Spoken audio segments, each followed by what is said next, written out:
So for day 8, in your notes, you need to be sure that you have all 3 forms of the linear equations that we've learned so far. So the third one we learned way back in chapter 4. That was standard form. You see it here, standard form being ax plus by equals c.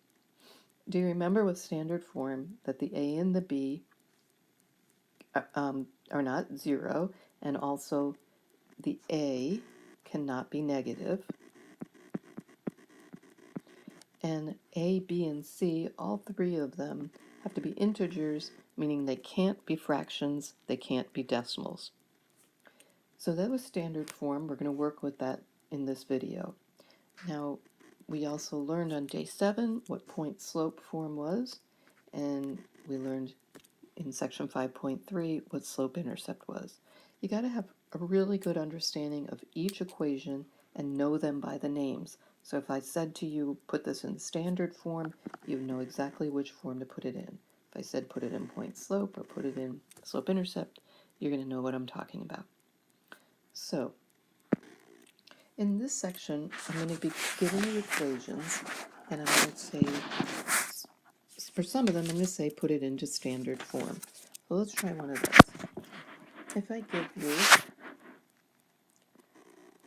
y plus 3 equals negative 2 times x minus 1. If I give you this equation, and I say, I want you to convert this into standard form. So right now, it's in point-slope form. I know that because of the parentheses and because it starts with y plus or minus something. So to put it into standard, we're going to distribute. So I'm going to go ahead and I'm going to distribute the negative 2. That would give me y plus 3 equals negative 2x plus 2. Make sure you remember you're multiplying a negative 2 times a negative 1 to give plus 2. Now in standard form, I'm going to need my x term to be on the left. It's got to start with the x term. I need all my numbers to be on the right. So I'm going to start by subtracting the 3. I now have y equals... Okay, we're now going to do the problem. We're going to take the equation y plus 3 equals 3 over 2 times x minus 12. We're going to take this problem and we're going to change it to standard form. And to do so, we're going to start by distributing the 3 over 2. Right now it's in point slope. I can tell it's point slope because of the parentheses. I want to get it to standard, and remember that standard is ax plus by equals c. So I want the x and the y term on the left and all numbers on the right. Any way we go about it, we're going to have to distribute.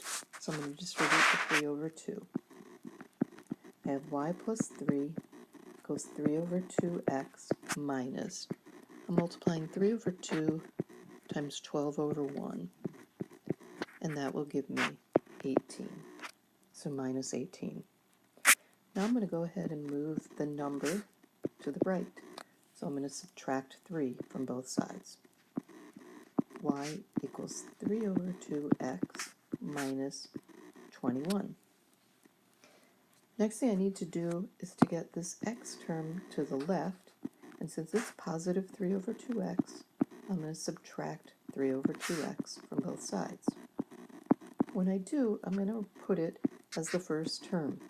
So negative 3 over 2x plus y equals negative 21.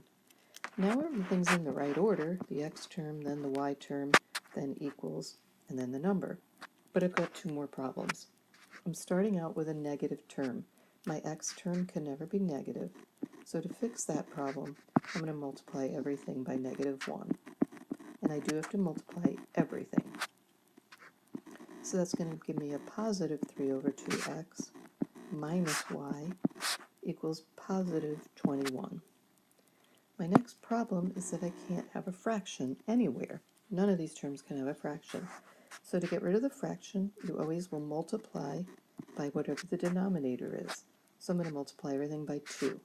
Again, I have to multiply everything by 2.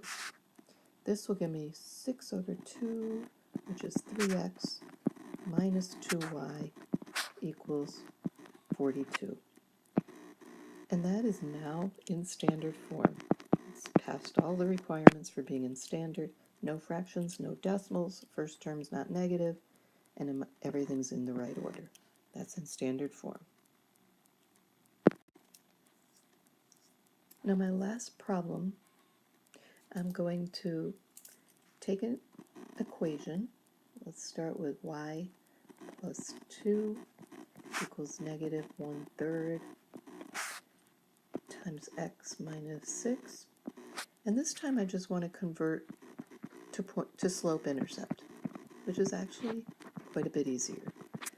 To get this to slope-intercept, I'm just going to start by distributing the negative 1/3.